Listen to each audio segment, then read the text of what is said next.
There's a common belief that floats around that job hoppers make more money than people who stay with the same company, but is that really true? Well, not exactly. It all depends on who you're calling a job hopper and why sometimes sticking with the same organization can actually be a better strategy.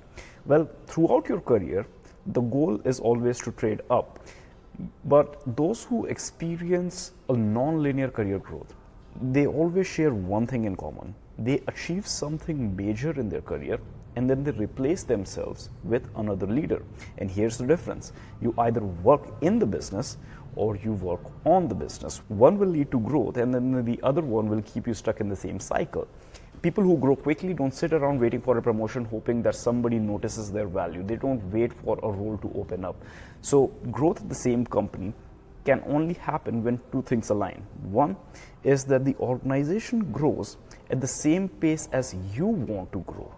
And number two is when you ask for it. So if your current company cannot offer you the growth that you want, well, then it's time to move on. And if you wait too long in a stagnant organization, you'll find yourself transitioning from a builder to a maintainer.